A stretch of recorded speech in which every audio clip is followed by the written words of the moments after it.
इस वीडियो में मैं बात करूंगा आपसे जो आपका सेकेंड मॉड्यूल है यानी M2R5। अगर आप ओ लेवल के स्टूडेंट हैं, अगर आप ए लेवल के स्टूडेंट हैं तो ये मॉड्यूल आपका हो जाएगा A2R5 और मॉड्यूल का नाम है आपका वेब डिजाइनिंग एंड पब्लिशिंग। इसकी जिस हम यूनिट पे बात करेंगे वो है आपकी रिलेटेड जावास्क्रिप्ट। तो जावास्क्रिप्ट के सबसे पहले मैं सिलेबस पे चलता हूँ, उसके बाद उस सिलेबस को मैं आपको एक्सप्लेन करूंगा और एक एक करके हम सारे टॉपिक कवर करेंगे। तो चलिए शुरू करते हैं। सबसे पहले मैं चलता हूँ अपने सिलेबस की तरफ। तो सिलेबस में हम देखिए ये हमारा जावास्क्रिप्ट का सिलेबस है एक्चुअली, जिसमें हमने बात करनी है introduction to client side scripting language क्या होती है। उसके बाद हम बात करेंगे वेरिएबल किस तरीके से यूज होते हैं जावास्क्रिप्ट में, ऑपरेटर किस तरीके से यूज होते हैं, कंडीशनल स्टेटमेंट किस तरीके से यूज होते हैं, पॉपअप बॉक्सेज हम किस तरीके से बना सकते हैं जावास्क्रिप्ट के अंदर, इवेंट किस तरीके से बनती हैं और बेसिक फॉर्म वैलिडेशन जावास्क्रिप्ट के अंदर हम किस तरीके से लगा सकते हैं। तो ये सारी चीजें मैं आपको समझाने वाला हूँ वन बाय वन। तो चलिए सबसे पहले शुरू करते हैं। मैं आपको उसी डायग्राम पे फिर से ले चलता हूँ जहाँ पे हम एक्सप्लेन कर रहे थे आपको। तो इसमें मैं आपसे बताऊंगा सबसे पहले, या एक काम कर लेते हैं, मैं इस टॉपिक को यहाँ से मैं सारे टॉपिक कॉपी करने की कोशिश करता हूँ। ओके, अभी तो ये कॉपी इसमें नहीं हो रहा, कोई बात नहीं, मैं इसको एक एक करके टॉपिक देखते रहेंगे और फिर हम वापस उसी विंडो पे चलते हैं। तो चलिए, ये है हमारी वो विंडो जिसमें हम सबसे पहले बात करेंगे introduction to client side scripting language. तो इसके लिए देखो मैं आपको समझा देता हूँ डायग्राम से बेसिकली होता क्या है। जब हम इंटरनेट की बात करते हैं, सपोज हमने कुछ भी साइट ले लेते हैं, फॉर एग्जांपल मुझे गूगल पे रजिस्टर करना है अपने आप को, मुझे जीमेल की आईडी बनानी है, तो क्या होगा बेसिकली देखिए, एक ये क्या होता है, ये सर्वर है, ये जीमेल का लेट्स सी सर्वर है, ठीक है। तो इस सर्वर पे क्या होगा, सपोज यूजर ने, किसी भी यूजर ने अपने मोबाइल पे ये सपोज यूजर है, क्लाइंट है सपोज, इसने अपने मोबाइल पे जीमेल की आईडी बनानी है। लेट्स से मैं एक एग्जांपल दे रहा हूँ आपको, एक जीमेल की आईडी बनानी है। तो ये क्या करेगा, अपने फोन में यहाँ पर इसने टाइप किया, अब आप देखो उसको, समझो कॉन्सेप्ट को, इसने टाइप किया यहाँ पर www.gmail.com, राइट, इसने ये टाइप किया होगा। तो क्या होता है, एक रिक्वेस्ट इसके पास चली जाती है, सर्वर के पास, इसके पास रिक्वेस्ट जाती है कि भाई ये बंदा जो है अल्टीमेटली आपकी जीमेल को खोलना चाहता है, आपकी जो वेबसाइट है gmail.com, उसको ये ओपन करना चाहता है। इसके बिटवीन भी प्रोसेस होते हैं, मैं उतनी जरी टेक्निकलिटी में नहीं जा रहा, इसमें डीएनएस की मैपिंग होती है, राउटिंग होती है, बहुत सारी चीजें होती हैं, बट एक जनरल टर्म्स में समझो तो ये क्लाइंट है मेरा और ये है मेरा सर्वर, ये मेरा क्लाइंट है और ये है मेरा सर्वर।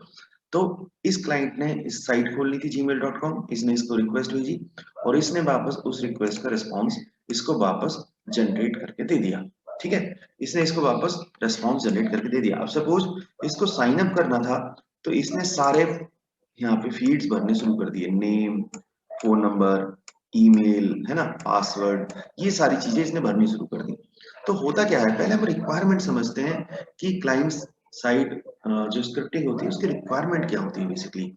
तो इसने ये सारे जो फील्ड भरे थे, अब सोचो, यानी जब ये रजिस्टर होगा तो इसके लिए कोई ना कोई कोडिंग हो रखी होगी। तो वो जो कोडिंग होती है वो रन होती है यहाँ पे सर्वर पे, जिसको हम बोलते हैं सर्वर साइड स्क्रिप्टिंग लैंग्वेज। इसको हम यहाँ पे बोलते हैं सर्वर साइड लैंग्वेज, भी हम इसको जनरली बोल देते हैं शॉर्ट में सर्वर साइड लैंग्वेज। तो वो तो कहाँ रन होती है, सर्वर पे होती है। यानी सोचो जीमेल में जब इस बंदे ने पूरा फॉर्म भर दिया होगा, तो फिर से डेटा जाएगा इधर सर्वर पे, और सर्वर पे सोचो, हम इसको ऐसे दिखाते हैं, सर्वर पे डेटा पुश होगा और सर्वर साइड लैंग्वेज जो है वो रन होगी यहाँ पर, और वो डेटा डेटाबेस में डाल देगी। डेटाबेस समझ रहे हो आप, जो एक परमानेंट स्टोरेज होती है, कि अब आपका डेटा फाइनली उस सर्वर के पास चला गया, डेटाबेस के पास। वो डेटाबेस सर्वर के पास भी हो सकता है, अलग लोकेशन पर भी हो सकता है। तो फिर क्या होता है, तो ये जो सर्वर साइड लैंग्वेज होती है, अब आपको समझ आ गई होगी ये कहाँ पर रन होती है, सर्वर पर रन हो रही होती है।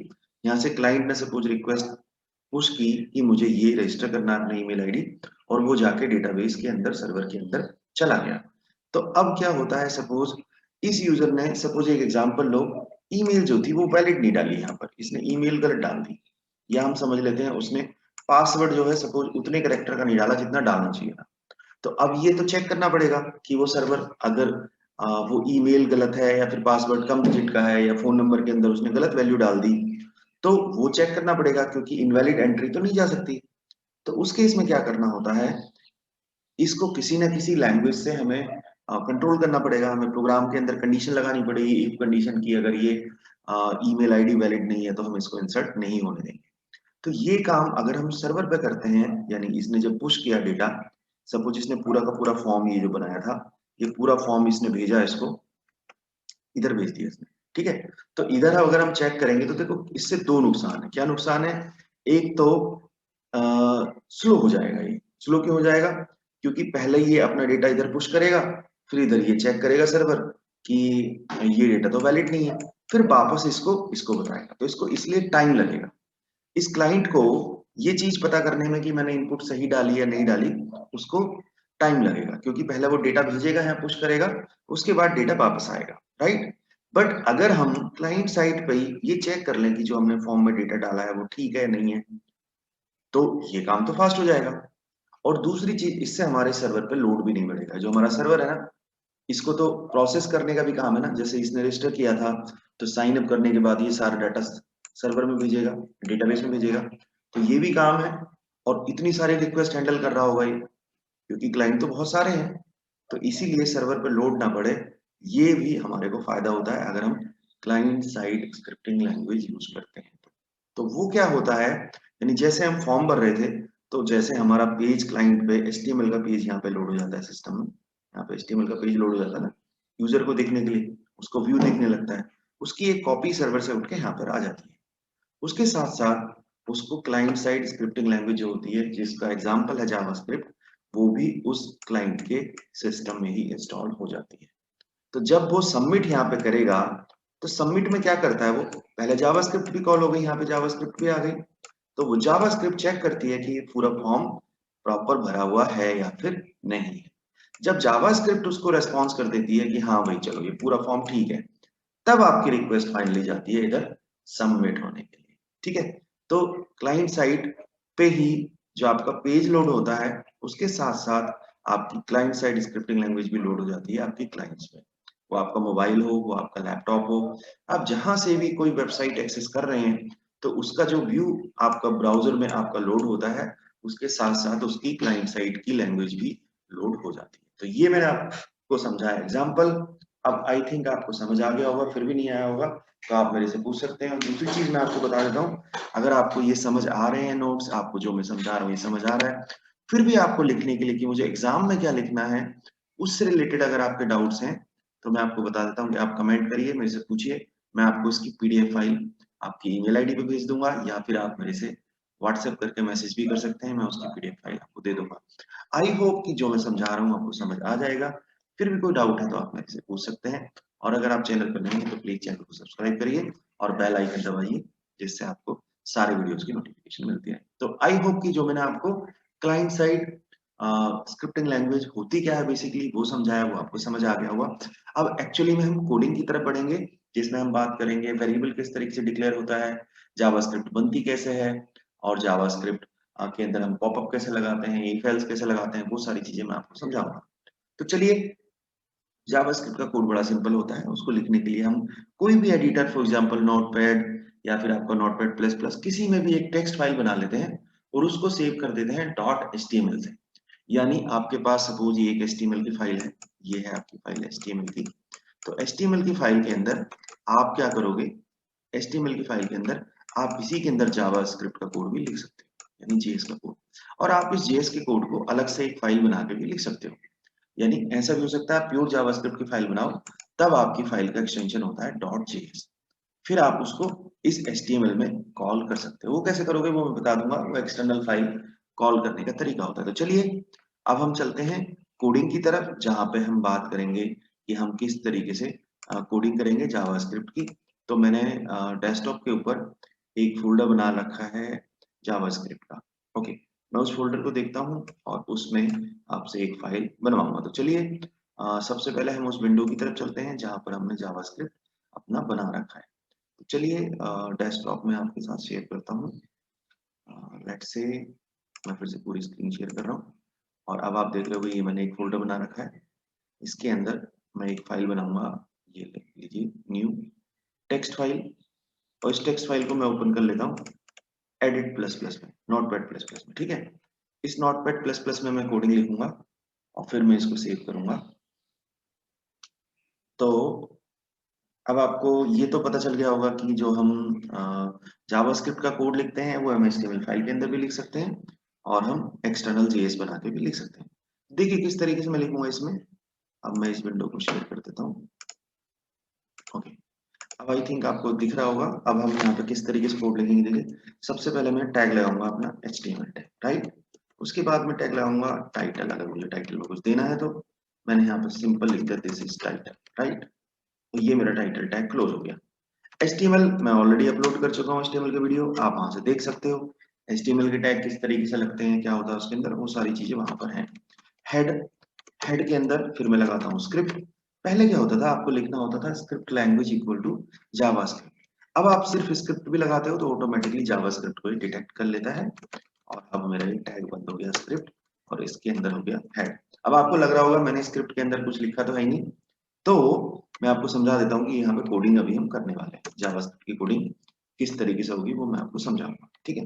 हेड, हेड के अंदर फिर मैंने लगाया यहाँ पर बॉडी। अगर मुझे बॉडी में कुछ लिखना है तो अभी तो हम कुछ नहीं लिख रहे बॉडी के अंदर, तो मैं बॉडी को सिर्फ बना के छोड़ देता हूँ। लिखिए, लिखा बॉडी और यहाँ पे मैंने फिर ये HTML टैग बंद कर दिया। अब स्क्रिप्ट जो है हमारी, ये जो स्क्रिप्ट टैग मैंने लगाया, इसके अंदर सबसे पहले क्या देखते हैं हम कि अगर मुझे कुछ अपने HTML पेज के अंदर प्रिंट कराना है तो हम कैसे करेंगे। तो उसके लिए हमारे पास फंक्शन होता है डॉक्यूमेंट, ये लिख देते हैं हम डॉक्यूमेंट। ये आपका जैसे HTML में आप टाइप करते हो ना, उसी तरीके से काम करता है, डॉक्यूमेंट डॉट राइट, राइट। ये मेरा फंक्शन है, इसको मैंने लिख दिया दिस इज जेएस आउटपुट, या प्रिंट लिख देते हैं, this is for JS print, right. तो ये सेमीकोलन इसमें लगाते हैं, यानी स्क्रिप्ट लगाई मैंने और स्क्रिप्ट के अंदर मैंने कोड लिख दिया डॉक्यूमेंट डॉट राइट और एक मैंने मैसेज दे दिया। तो अब इसको हम चलाएंगे कैसे, बेसिकली इसको मैं सेव करूंगा पहले, सेव एज, राइट। और इसको मैं नाम HTML का कुछ भी दे देता हूँ, लेट से मैं आपको देता हूँ ओ लेवल डॉट HTML। याद रखना HTML की फाइल बनाऊंगा तभी मेरा कोड चलेगा, या फिर मैं इसको JS बना के रखूं फिर HTML में कॉल करूं, वो तो थोड़ा मुश्किल है। तो सबसे पहले हम HTML फाइल के अंदर ही कैसे इन्वॉल्व करते हैं वो मैं आपको चला के दिखा देता हूँ। तो अब इस मैसेज को देखने के लिए, क्योंकि ये फाइल तो मेरी एक TXT फाइल है, लेकिन आपकी आउटपुट जो दिखती है वो दिखती है ब्राउजर में। तो मैं इसको ब्राउजर में खोल लेता हूँ और ब्राउजर में खोल के वो विंडो मैं आपके साथ शेयर कर देता हूँ। चलिए, ब्राउजर में मैंने ये विंडो खोल ली। ब्राउजर आप कोई सा भी यूज कर सकते हो, गूगल क्रोम या फिर कोई भी। मैं गूगल क्रोम में खोल रहा हूँ और अब देखिए मैं विंडो आपके साथ शेयर कर देता हूँ जहां पर मुझे ये आउटपुट दिख चुकी है। तो देखिए ये मैंने विंडो खोली है, ये वो फाइल है जो मुझे चलानी थी और ये मेरी आ गई आउटपुट। लेकिन ये आउटपुट HTML की वजह से नहीं आई, ये HTML ये आउटपुट आई है मेरी जावास्क्रिप्ट के डॉक्यूमेंट डॉट राइट फंक्शन की वजह से। अब हम चलते हैं वापस। अब देखिए मैं आपको दो विंडो स्विच करके बताऊंगा। ये लीजिए मैं पूरी स्क्रीन शेयर कर देता हूँ आपके साथ।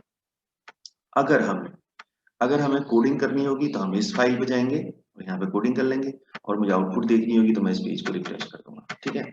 जैसे अगर मुझे यही मैसेज जो मैंने लिखा था दिस इज जेएस प्रिंट, अगर यही मैसेज अगर मुझे लिखना हो कैसे पॉपअप में, तो पॉपअप हम किस तरीके से लगा सकते हैं जावास्क्रिप्ट के अंदर, अलर्ट, अलर्ट में लगाया this is a popup, right, popup box. और ऊपर वाले को मैं कमेंट बना देता हूँ। तो जावास्क्रिप्ट के अंदर कमेंट कैसे बनाते हैं, सिंपली जैसे आपका सी लैंग्वेज जावा इन सब में बनाते हैं वैसे इसमें बनता है जावास्क्रिप्ट में। ये लाइन आपकी कमेंट बन चुकी है और जो आपकी सेकंड वाली लाइन है ये बन चुकी है पॉपअप। तो पॉपअप बनाने के लिए ये कमांड हम यूज करते हैं। तो चलिए इसको मैंने सेव कर लिया और वापस जाके वो विंडो फिर से रिफ्रेश करता हूँ। अब आप देख रहे होंगे वो मैसेज मेरा पॉपअप में आ गया है। तो ये तरीका होता है पॉपअप बनाने का। अगर आपको डॉक्यूमेंट डॉट राइट तो सिंपल प्रिंट करा हुआ आ जाएगा, अगर आपको पॉपअप बनाना है तो आप इस तरीके से बना सकते हैं। अब हम बात करते हैं जो हमारा अगला स्टेटमेंट था। मैंने आपको बता दिया HTML फाइल में हम जावास्क्रिप्ट किस तरीके से एम्बेड करते हैं। अब हम बात करेंगे कि जावास्क्रिप्ट के अंदर हमारा वेरिएबल किस तरीके से बनते हैं। तो वेरिएबल देखो हम किस तरीके से बनते हैं, मैं ये कोड अभी हटा रहा हूँ और वेरिएबल पे चलता हूँ। तो वेरिएबल हम बनाते हैं जावास्क्रिप्ट के अंदर वेर करके, और मैंने लिखा a is equal to suppose 10 comma b is equal to let's say 20, ठीक है।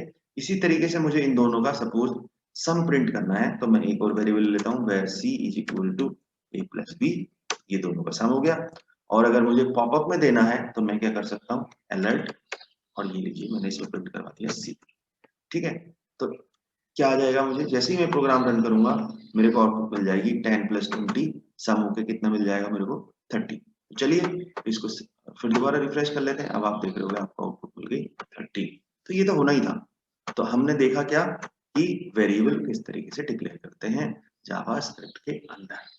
तो जावास्क्रिप्ट में अगर आपको वेरिएबल डिक्लेयर करने हैं मल्टीपल, तो आपको कोई टाइप इसमें डेटा टाइप नहीं बताना होता।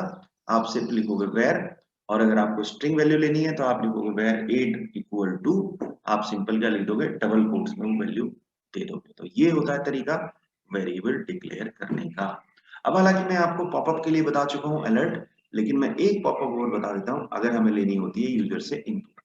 तो अब मैं क्या चाहता हूँ, यानी दो नंबरों का सम तो मुझे करना है, लेकिन इनपुट लेने के बाद तो हम इनपुट किस तरीके से लेते हैं। हमारे पास एक कमांड होती है, ए के अंदर मुझे सपोर्ट इनपुट लेनी है, तो मैंने यहाँ पे लिख दिया प्रॉम्प्ट, राइट। ये प्रॉम्प्ट हमारा इनपुट के लिए होता है। यहाँ पे मैंने मैसेज दे दिया एंटर द फर्स्ट नंबर, ये मेरा मैसेज है। और अगर देखिए बाय डिफॉल्ट ये वैल्यू स्ट्रिंग की तरह से आती है। अगर आपको इस पूरे प्रॉम्प्ट को कन्वर्ट करना है इंटीजर में, तो आप क्या लिख दोगे, पारसेंट, बस इतना लिख दीजिए पारसेंट। तो ये प्रॉम्प्ट की वैल्यू कन्वर्ट हो जाएगी इंटीजर में और फिर जाके स्टोर हो जाएगी ए में। तो ये पूरा का पूरा कमांड जो है मैं कॉपी कर लेता हूँ और इसको मैं सेव कर लेता हूँ। ये मैंने सेव कर लिया, a is equal to b, और यहाँ पे मैंने लिखा एंटर द फर्स्ट नंबर की जगह एंटर द सेकंड नंबर। ठीक है, तो ये पहला नंबर आपका चला जाएगा ए के अंदर, दूसरा नंबर चला जाएगा बी के अंदर, फिर दोनों का सम होगा और फिर हो जाएगा प्रिंट। अगर आप पारसेंट का यूज नहीं करते, तो आपने सपोज 10 और 20 लिया है, तो हो सकता है कि वो दोनों वैल्यू स्ट्रिंग की तरह से ट्रीट करे और फिर वो 10 और 20 को एक साथ अपेंड करते 1020। तो मुझे वो नहीं करना, इसीलिए मैंने उसको कन्वर्ट कर लिया पहले पारसेंट में। तो चलिए इसको मैंने कर लिया सेव, तो वापस से चलता हूँ उसी विंडो पे, और अब आप देख रहे होगे मेरे पास उसने इनपुट का मैसेज आ गया।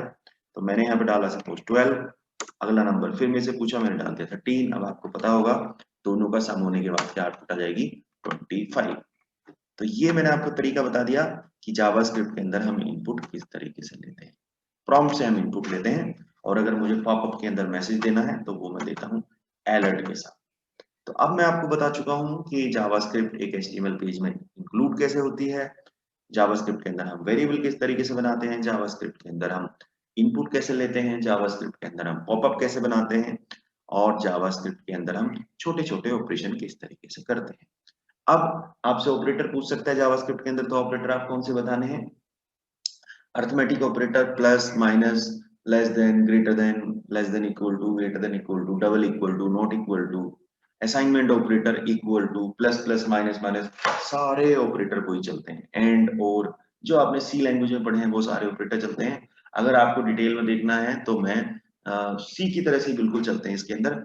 मैंने एक वीडियो है मेरा सी ट्यूटोरियल की सीरीज में, वो लाइव क्लास में मैंने पढ़ाया था, जिसके अंदर मैंने ऑपरेटर एक्सप्लेन करे हुए हैं, आप उसे प्लीज देख लीजिए, आपके बहुत सारे डाउट दूर हो जाएंगे। वो क्लास भी मैंने ओ लेवल को ध्यान में रख के ली हुई थी, तो आपको ऑपरेटर्स के डाउट वहां से दूर हो जाएंगे। फिर भी आपके अगर कोई डाउट्स हैं तो आप जरूर मेरे से कमेंट करके पूछिए, मैं बताऊंगा वो डाउट के सॉल्यूशन। अब हम चलते हैं कि इसके अंदर आप इफ एल्स वगैरह का यूज किस तरीके से कर सकते हो। तो लेट्स से मेरा पहला वाला जो प्रोग्राम है, मैं इसको पूरे को हटा देता हूँ यहाँ से। अब मैंने जो नंबर डाला यूजर ने, एंटर द नंबर, मुझे चेक करना है कि वो नंबर इवन है या फिर ओड है।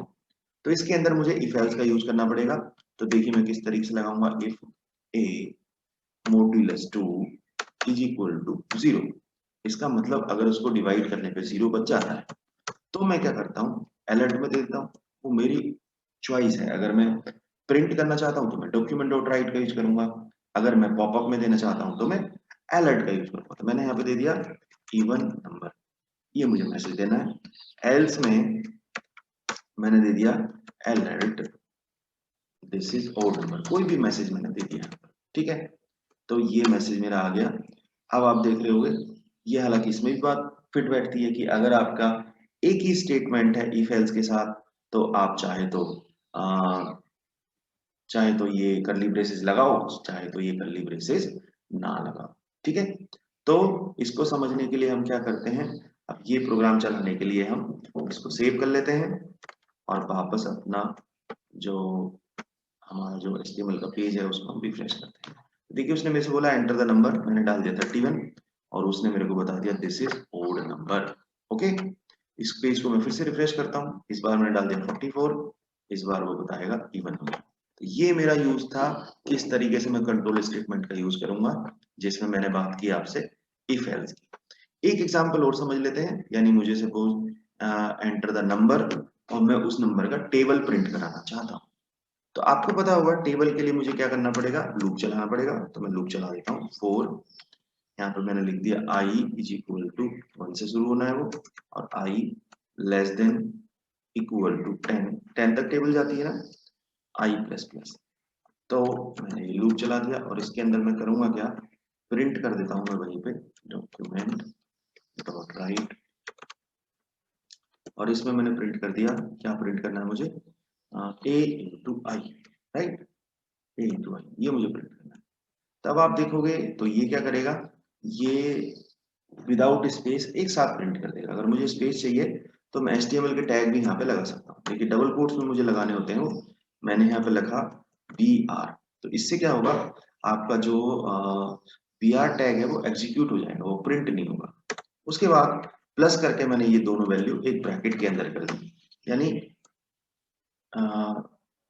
यानी कि क्या होगा, आपको पहले ए की वैल्यू उसके साथ अपेंड नहीं करनी, बल्कि पहले a इंटू आई कैलकुलेट करना है, उसके बाद आपको वो वैल्यू नई लाइन में प्रिंट करनी है। आपको पता है BR क्या करता है, कर्सर को नई लाइन में ले जाता है। तो चलिए इसको देख लेते हैं, मैं इसको सेव करता हूँ और फिर ये आउटपुट हम देखेंगे। तो मैंने इसको रिफ्रेश किया, यहाँ से मैंने रिफ्रेश किया, यहाँ पे मैंने डाला 4, अब आप देख रहे हो कि 4 का टेबल यहाँ पे प्रिंट होकर आ गया। तो ये था हमारे लूप का एग्जांपल। आप भी खुद से कोई भी लूप अप्लाई कर सकते हो। आई थिंक ये आपको समझ आ गया होगा जो मैंने लूप का एग्जांपल बताया। अब हम चलते हैं अगले एग्जांपल की तरफ। मैं यहीं से देख लेता हूँ। क्लाइंट साइड का जो इंट्रोडक्शन है वो हम पढ़ चुके हैं, वेरिएबल किस तरीके से यूज होते हैं वो मैं बता चुका हूँ, ऑपरेटर क्या होते हैं शॉर्ट में मैं आपको बता चुका हूँ, लेकिन फिर भी आपको डिटेल में पढ़ना है तो आप सी ट्यूटोरियल की लैंग्वेज वाले जो मेरे प्लेलिस्ट है उसमें जाके आप देख लीजिए, ऑपरेटर वाला चैप्टर, उसमें मैंने पूरा एक्सप्लेन करा हुआ है। कंडीशनल स्टेटमेंट में मैंने आपको इफ एल्स और लूप बता दिए। पॉपअप बॉक्सेज में आपको मैंने अलर्ट और इनपुट लेना आपको बता दिया। अब हम चलते हैं, जो मैं ये दो चीजें आपको और बताऊंगा, जिसमें मैं बात करूंगा आपसे JS इवेंट की और basic form validation in JavaScript. तो इवेंट में बात करने से पहले मैं आपको एक चीज समझा देता हूँ कि अभी तक हम जो कोड कर रहे थे वो नॉर्मल सिर्फ स्क्रिप्ट टैग के अंदर लिखा हुआ था। लेकिन अगर मैं इस टैग को सपोज इस पूरे के पूरे कोड को एक फंक्शन में डाल देता हूँ, लेट्स से मैंने एक फंक्शन बना दिया, इसको हम फंक्शनल प्रोग्रामिंग भी बोलते हैं। तो मैंने यहाँ पर ये फंक्शन बना दिया। अब देखिए मेरा कोड यहाँ पे खत्म हुआ, फंक्शन वहां से शुरू हुआ, यहाँ खत्म हुआ। अब इस फंक्शन को अब देखना जरा, क्या ये सेम काम होगा क्या। मैंने सेव कर लिया और वापस चलते हैं अपने आउटपुट की तरफ। अब आप देख रहे हो आपसे कोई इनपुट नहीं मांग रहा, क्योंकि ये जो कोड पहले बाय डिफॉल्ट एग्जीक्यूट हो रहा था यहाँ से लेके यहाँ तक ना, अब वो कोड खुद से एग्जीक्यूट नहीं हो रहा, क्योंकि वो कोड फंक्शन के अंदर जा चुका है। तो फंक्शन को जब कॉल करोगे तभी वो एग्जीक्यूट होगा। तो आप कॉल कैसे करेंगे, उसके लिए हमारे पास डिफरेंट डिफरेंट इवेंट होती हैं। क्या होती हैं, डिफरेंट डिफरेंट इवेंट होती हैं। इवेंट कैसे, जैसे अभी मैं चाहता हूं कि सबसे पहले जैसे ही मेरा पेज लोड हो तो ये कोड चल जाए, ये फंक्शन चल जाए। तो मैं कैसे कर सकता हूँ, बॉडी के साथ दे सकता हूँ, on load is equal to function को कॉल कर लूंगा फाइन, ये लो। यानी मैंने उसको बोल दिया कि जैसे ही मेरी बॉडी लोड होगी तो ये फंक्शन कॉल कर देना, ठीक है। अब चला के देख लेते हैं। अब आप देख रहे हो कि आपसे इनपुट मांग लिया, पहले आपसे इनपुट नहीं मांगा था उसने। तो आपका फंक्शन पहले नहीं चल रहा था बाई डिफॉल्ट, ठीक है। अब वो बाय डिफॉल्ट चल रहा है क्योंकि मैंने उसको एक इवेंट दे दिया। तो ये होती है इवेंट, ऑन लोड इवेंट। ऐसे ही मैंने आपको बताया, मैं जो PDF फाइल दूंगा उसमें सारी इवेंट आपको एक्सप्लेन कर दूंगा, कौन कौन सी इवेंट और होती है बता देता हूँ।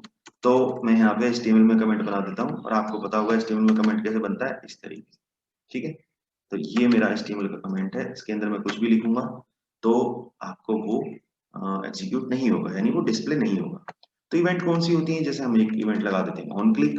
अब ये देखो इसमें ऑलरेडी इवेंट की हेल्प आ रही है। ऑन क्लिक मतलब जैसे मैंने बटन के साथ लगा दिया कि बटन पर क्लिक हो तब मैं कोई फंक्शन कॉल करूँ, तो ऑन क्लिक होता है। इसी तरीके से बहुत सारे इवेंट होते हैं, मैं भी शॉर्ट में कभी बताऊंगा। ऑन चेंज इवेंट होता है, ये किसके साथ कॉल हो सकता है, जैसे हमारे पास ड्रॉप डाउन लिस्ट होती है ना, सेलेक्ट का कॉम्बो बॉक्स जिसको बोलते हैं, उसके साथ हम लगा सकते हैं ऑन चेंज, यानी जैसे ही हम उसकी वैल्यू को चेंज करेंगे तो वो फंक्शन कॉल हो जाएगा। इसी तरीके से विंडो के साथ लगा सकते हैं हम क्लोज, है ना, या मिनिमाइज। इसी तरीके से हम लगा सकते हैं बहुत सारे इवेंट हैं, जैसे हम लगा सकते हैं ऑन लोड हो गया, उसी तरीके से ऑन क्लिक हो गया, ऑन चेंज हो गया, ऑन ब्लर हो गया। ठीक है, ऑन ब्लर किस पे लगाते हैं हम? ऑन ब्लर लगाते हैं जैसे टेक्स्ट बॉक्स है, उसके अंदर हम कुछ भी टाइप कर रहे हैं और टाइप करने के बाद जब हमारा फोकस उससे हटेगा, ठीक है, टाइप नहीं, जब हमारा फोकस उससे हटेगा टेक्स्ट बॉक्स से, तो फिर ये फंक्शन कॉल हो जाता है ऑन ब्लर। तो ये सारे के सारे इवेंट मैं एक साथ आपको पीडीएफ में दे दूंगा, आप मुझे मैसेज कर दीजिए या फिर कमेंट बॉक्स में छोड़ दीजिए अपनी ईमेल आईडी, मैं आपको आपकी ईमेल आईडी पे पीडीएफ फाइल इसकी पूरी भेज दूंगा, जिसमें सारे इवेंट लिखे हुए हैं, सारे फंक्शन लिखे हुए हैं, यानी जावास्क्रिप्ट डिटेल में लिखी हुई है। और मैं तो आपको एक्सपेक्ट करता हूँ कि आप लोग जावास्क्रिप्ट को बहुत डिटेल में सीखो, इसका बहुत ब्राइट फ्यूचर है और आपको आगे भी चल के ये काम आएगी। इसको थोड़ा सा और डिटेल में सीखो, हालांकि आपके ओ लेवल के सिलेबस में बहुत शॉर्ट में दिया। ठीक है, तो ये होती है इवेंट। इनको कॉल किस तरीके से करते हैं, ये जब मैं आपको अगले एग्जाम्पल में, अभी जो मैं एग्जाम्पल बताने वाला हूँ फॉर्म वैलिडेशन का, उसमें आपको जब मैं बताऊंगा तो आपको और समझ आ जाएगा। आई होप तब आपको इसको और इवेंट को समझ लोगे। तो चलिए, उस एग्जाम्पल को करने के लिए मुझे क्या करना पड़ेगा, ये मैं ये कोड अभी हटा देता हूँ। लास्ट एग्जाम्पल जो मैं इसमें बता रहा हूँ वो है हमारा कि अब हम सबसे पहले हम एक फॉर्म बनाते हैं। तो बॉडी के अंदर देखिए, मैं इसको हटा देता हूँ, ऑन लोड पे मुझे कॉल नहीं करना। तो मैं फॉर्म बनाता हूँ। फॉर्म किस तरीके से बनाते हैं? फॉर्म, ठीक है, और मैं यहाँ पे फॉर्म में क्या बना रहा हूँ, एक मैंने सेंटर टैग लगा दिया, सपोज सेंटर। और देखिए सिंपल सा फॉर्म बना रहा हूँ, जैसे मैंने बनाया सबसे पहले मैंने बनाया रोल नंबर, इसके आगे मैंने एक टेक्स्ट बॉक्स बनाया। तो कैसे बनता है वो? Input type equal to text, ठीक है, ID is equal to ID name. हम दोनों चीजें ले सकते हैं, लेकिन जब हम डिजाइनिंग करेंगे तो हमें मेन जरूरत आईडी की पड़ेगी, लेकिन जब हम कोडिंग करेंगे बैकएंड वाली, तो हमारे लिए नेम का भी इंपॉर्टेंस रोल होता है, बहुत इंपॉर्टेंट रोल होता है, क्योंकि हम वो वैल्यू नेम से ही गेट करवाते हैं। तो मैंने यहाँ पे लिखा आईडी इज इक्वल टू, यहाँ पे लिख दिया हमने सपोज रोल, राइट, ओके। अब हम क्या करेंगे, ये मेरा टेक्स्ट बॉक्स खत्म हो गया। अब मैं नई लाइन पे आ गया, तो मैं यहाँ पे बी आर लगा देता हूँ, बी आर, ठीक है। इसके बाद मैंने लिखा सपोज नेम, उसके बाद फिर मैंने एक टेक्स्ट बॉक्स बनाया, input type equal to text, ठीक है। उसके बाद मैंने इसका भी आईडी दे दिया, ID is equal to suppose मैंने दे दिया स्टूडेंट नेम है एस नेम, राइट। उसके बाद मैंने एक और बना दिया, मैंने सपोज ईमेल, ये लीजिए ईमेल।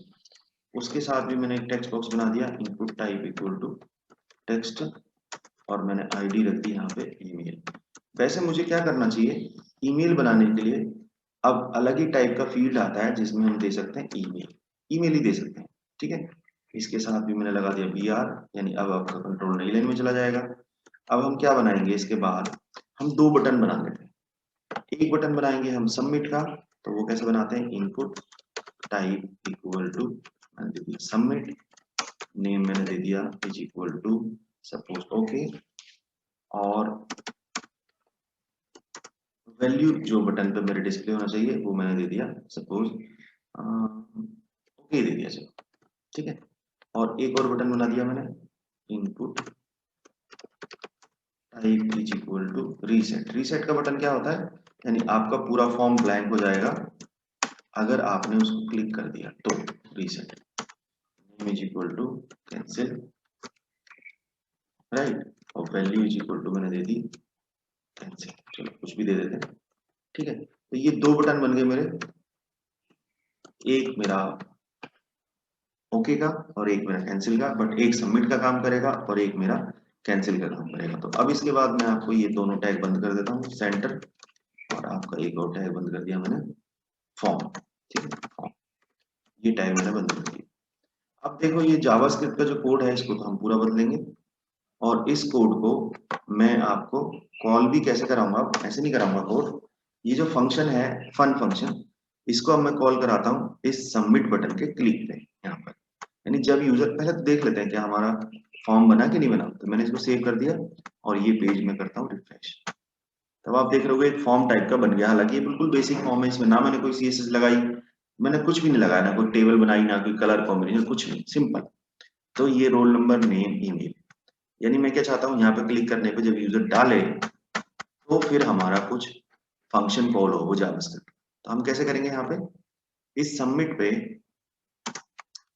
में ये रहा सबमिट, इस पे क्या करता हूँ मैं, लिख देता हूँ on click click is equal to, function का नाम मैंने दे दिया फन, ये मैंने नाम दे दिया, ठीक है। तो इस पे ये आपका फंक्शन कॉल हो जाए। अब इस फंक्शन के अंदर क्या कोड लिखूंगा, वो मेरी कहानी है, मैं यहाँ पे लिखता हूँ। तो देखिए मैं इस, आपको इवेंट तो पता चल गई होगी ना, इवेंट कैसे लगती है, ये लगती है इवेंट, ऑन क्लिक इवेंट लगाया, ठीक है। फंक्शन कैसे कॉल हुआ ये भी आपको पता चल गया, फंक्शन बनते कैसे हैं ये भी पता चल गया, फंक्शन कैसे बनते हैं, फंक्शन और ये फंक्शन का नाम। अब आप इस जावास्क्रिप्ट के अंदर एक ही फंक्शन नहीं मल्टीपल फंक्शन बना सकते हो, यानी एक और फंक्शन बना सकते हैं, और फंक्शन एक दूसरे को भी कॉल कर सकते हैं। ऐसा भी हो सकता है कि एक और फंक्शन हो वो इसको कॉल कर रहा हो, या ये उसको कॉल कर रहा हो, कुछ भी हो सकता है, और आप उनको किसी इवेंट से भी कॉल कर सकते हो। तो अब इसके अंदर क्या कोडिंग करूंगा मैं, सबसे पहले मैं ये चाहता हूं, ये जो मेरा सपोज रोल नंबर है, इसकी वैल्यू को मैं यहाँ जावास्क्रिप्ट में कैसे गेट करूंगा, तो देखिए कैसे कर सकता हूँ मैं, var roll is equal to, यहाँ पे क्या लिख सकता हूँ मैं, document dot get element by ID. ये मेरा, अगर आप किसी कंट्रोल को आईडी के थ्रू गेट करना चाहते हो, अगर आपको उसकी आईडी पता है तो आप उसके थ्रू कर सकते हो। तो ये फंक्शन है document dot get element by ID, और उसकी आईडी क्या है हमारे कंट्रोल की, वो है हमारी रोल। तो मैंने यहाँ पे लिख दिया रोल, ठीक है, डॉट वैल्यू, वैल्यू ये लिख दिया। तो इस तरीके से जो रोल नंबर वाला टेक्स्ट फील्ड था उसको मैंने आईडी से पकड़ा, उसकी वैल्यू उठाई, वो चली जाएगी रोल में। अब देखिए मैं क्या चाहता हूँ, यहाँ पे मैं मैसेज देता हूँ, इफ रोल के अंदर अगर इक्वल इक्वल टू है ब्लैंक, ठीक है, रोल नंबर में कुछ भी नहीं है, ब्लैंक है, यानी यूजर ने अगर ब्लैंक डाल दिया रोल नंबर में और सबमिट दबाने लगा, तो मैं क्या चाहूंगा, तो मैं यहाँ पे एक मैसेज दे देता हूँ, alert roll number can't be empty. आप समझ आ गया होगा आपको, वैलिडेशन मतलब जब हम कोई इनवैलिड इनपुट एंटर ना करने दें यूजर को, ठीक है, उसको रोकें, तो वो होता है आपका वैलिडेशन। अभी मैं आपको बेसिक वैलिडेशन बता रहा हूँ, इस तरीके से आप और बहुत सारे वैलिडेशन लगा सकते हो। इवन मैंने ऐसे ऐसे वैलिडेशन अपने चैनल पे अपलोड करे हुए हैं कि जो आपको बहुत मुश्किल से मिलेंगे यूट्यूब पे। मैं आपको फिर भी एक हिंट देता हूँ, मैंने एक वैलिडेशन बनाया हुआ है कि जिसमें आप फोन नंबर वाले फील्ड के अंदर आप टाइप ही नहीं कर पाओगे कोई भी डिजिट, डिजिट को छोड़ के कोई भी अलग करेक्टर। आप 1 2 3 से लेके 9 तक आप एंटर कर पाओगे, 0 to 9, बाकी आप कोई भी कैरेक्टर उसके अंदर इनपुट नहीं कर पाओगे, आप एंटर ही नहीं कर पाओगे। ऐसा नहीं कि वो एंटर करेगा उसको हटा देगा, नहीं, और वो है टेक्स्ट फील्ड, ऐसा भी नहीं है कि वो आपको ड्रॉप डाउन में नंबर ही सेलेक्ट करवाएगा, नहीं, आप उसके अंदर एंटर करोगे, वो कोई ड्रॉप डाउन नहीं है, ठीक है। तो आप उसको प्लीज जरूर देखिए उस वीडियो को, और आप उसको ट्राई करिए, वो सिर्फ 2 मिनट का वीडियो है, उसमें मैंने आपको सिर्फ डायरेक्ट ये बताया हुआ है कि किस तरीके से आप एक टेक्स्ट फील्ड के अंदर आप उसमें आप कोई भी कैरेक्टर एंटर नहीं करने दोगे। वो नॉलेज के लिए भी बहुत जरूरी है, मैं आपको चैलेंज करता हूँ कि आप उसको, बहुत यूनिक है वो हर जगह आपको एग्जाम्पल नहीं मिलेगा, तो आप उसको प्लीज जरूर देखिए, जस्ट फॉर द नॉलेज। अब हम बात करते हैं कि ये वैलिडेशन हमारा चलेगा या फिर नहीं चलेगा, तो क्या ये वैल्यू हमारी आई होगी नहीं आई होगी, ये सारी चीजें हम देख लेते हैं। तो ये इफ कंडीशन लगाने से पहले सबसे पहले मैं यहाँ पे क्या करता हूँ, एक अलर्ट के अंदर इस रोल नंबर को प्रिंट करा देता हूँ। अगर ये वैल्यू ऊपर वाली कमांड सही चली होगी, है ना, तो ये रोल नंबर भी यहाँ पर अलर्ट में प्रिंट हो जाएगा। तो चलिए मैं इसको सेव करता हूँ और वापस चलते हैं उस विंडो की तरफ। अब देखिए फॉर्म रिफ्रेश हो गया, यानी कि पेज दोबारा से लोड हो गया। अब मैं क्या करूंगा, इसमें रोल नंबर डालता हूँ, कुछ नहीं डाला मैंने, ठीक है, और मैंने यहाँ पे नेम डाल दिया, चलो राहुल, और यहाँ पर मैंने ईमेल डाल दी abc@gmail.com, और मैंने यहाँ पे सबमिट दबा दिया। तो सबमिट दबाऊंगा तो वो फंक्शन कॉल होगा, फंक्शन में क्या करेगा, इस रोल नंबर की वैल्यू गेट करेगा वो, और रोल नंबर की वैल्यू गेट करेगा, वो देखेगा तो ब्लैंक है, तो वो पॉपअप आना चाहिए। चलो ओके, तो सबसे पहले तो वो कह रहा है दिस पेज सेज, यानी वैल्यू तो उठ के नहीं आई, ठीक है, वैल्यू नहीं आई यानी कोई ना कोई पंगा है वैल्यू में। तो उसके बाद roll number can not be empty, okay okay okay, value नहीं आई मतलब वैल्यू आई थी, एक्चुअली वो ब्लैंक थी, ठीक है। तो यानी कि हमारा कोड चल गया, रोल नंबर में देखो ब्लैंक हुआ था ना, मुझे लगा वैल्यू नहीं आई, वैल्यू हमने डाली नहीं थी तो आएगी कहाँ से, है ना। तो इसका मतलब ये मैसेज मेरा चल गया। तो ये था मेरा सिंपल सबसे बेसिक टाइप का वैलिडेशन। आप कितने भी तरीके के वैलिडेशन खुद से लगा सकते हो, कुछ जावास्क्रिप्ट खुद भी सपोर्ट करते हैं HTML5 के कंट्रोल, जिसके अंदर आप खुद भी कुछ वैलिडेशन लगा सकते हो। जैसे फॉर एग्जांपल मैं इसमें यहाँ पे लिख देता हूँ, अगर मैंने लिखा देखो रिक्वायर्ड, ठीक है, तो क्या होगा देखिए, इसको समझ लेते हैं। इसमें मैंने ये फॉर्म रिफ्रेश किया और मैंने कुछ भी इनपुट डाले बिना ये ओके कर दिया, देखो तो उसने मेरे को मैसेज दे दिया ना, field please fill out this field. क्यों? क्योंकि अगर मैं ये इनपुट दूंगा, ओके देखो मैं इनपुट दूंगा तो ये फील्ड खाली नहीं हो सकता, तो उसने खुद यहाँ पर भी वैलिडेशन दे दिया। अगर मैं वो वैलिडेशन नहीं लगाऊंगा, यहाँ पर मैं ये वैलिडेशन नहीं लगा देता हूँ, सपोज मैं ये वैलिडेशन हटा देता हूँ, ये मैं सारे कोड हटा देता हूँ, इसको मैं कमेंट कर रहा हूँ, multiple comment, multi line comment आप इस तरीके से बना सकते हो, ठीक है। तो अब आप देखोगे इस कोड को, मैं फिर से रिफ्रेश करता हूँ पेज को, अब आप देखो मैं यहाँ पे ओके करूंगा तो वो बता रहा है यहाँ पे कि please fill out this field. आपके इस तरीके से इनबिल्ट वैलिडेशन भी होते हैं। उसी तरीके से अगर मैं ईमेल को ईमेल बना रखा है मैंने, इस टाइप फील्ड को, कहाँ गया मेरा input type equal to email, तो मैं इसमें अगर ईमेल टाइप नहीं करूंगा तो भी ये मुझे बताएगा। जैसे मैंने यहाँ पे डाल दिया रोल नंबर नेम, ये तो डाल दिया, लेकिन ईमेल के अंदर मैंने कुछ भी ऐसे डाल दिया, अब ये तो वैलिड ईमेल नहीं है जब तक इसमें @.com.in ऐसे कुछ ना हो। तो मैं इसको ओके करूंगा तो वो मेरे से कहेगा देखो please include in email address is missing यानी इसके अंदर ही नहीं है, तो उसको पता है कि ये कोई वैलिड ईमेल नहीं है। तो ये इनबिल्ट वैलिडेशन भी है, और आप खुद के वैलिडेशन भी लगा सकते हो। जैसे फॉर एग्जांपल मैंने गेट की थी ये वैल्यू, ये रोल नंबर वाली वैल्यू गेट की थी मैंने, तो मैंने इसमें लगाया कि ब्लैंक के लिए। आप कोई और वैलिडेशन लगा सकते हो, जैसे पासवर्ड के लिए निकाला आपने और पासवर्ड के ऊपर आपने उसकी लेंथ चेक करा ली, अगर लेंथ मान लो 6 से कम है तो आप मैसेज दे दो कि लेंथ की जो है पासवर्ड की लेंथ वो इतने से कम नहीं हो सकती। तो वो जस्ट इफ एल्स का यूज है, वो आप इजीली चेक कर सकते हैं। बाकी मैंने पहले एक बार लाइव क्लासेस ली थी जावास्क्रिप्ट की, और डिटेल में अगर आपको जावास्क्रिप्ट देखना है तो आई होप अगर आप वहां से वो क्लासेस देखोगे तो आपको बहुत हेल्प मिलेगी, बहुत कुछ सीखने को मिलेगा। बट फिर भी जितना जावास्क्रिप्ट आपको जरूरत थी इस ओ लेवल के कोर्स के लिए, उतना मैंने सारा इस वीडियो में कवर कर दिया। आई होप आपको समझ आ गया होगा ये जावास्क्रिप्ट का जो यूज है, जो मैंने प्रैक्टिकल भी आपको करके दिखाया। उसके बाद भी अगर कोई डाउट है तो आप पूछ लीजिए कमेंट करके, और अगर आपको पीडीएफ फाइल में ये सारे नोट्स चाहिए तो आप जरूर कमेंट करिए अपनी ईमेल आईडी के साथ कमेंट बॉक्स में, और या फिर आप मेरे को व्हाट्सएप कर सकते हैं मेरे व्हाट्सएप नंबर में, जो कि मैं छोड़ रखा है आपको डिस्क्रिप्शन बॉक्स में। तो चलिए, थैंक यू। अगर आप नए हैं तो मैं आपसे रिक्वेस्ट करता हूँ कि आप चैनल को सब्सक्राइब करें और बेल आइकन जरूर दबा दें, सो दैट आपको मेरे वीडियोस की नोटिफिकेशन मिलती रहे। तो thank you so much for watching this video.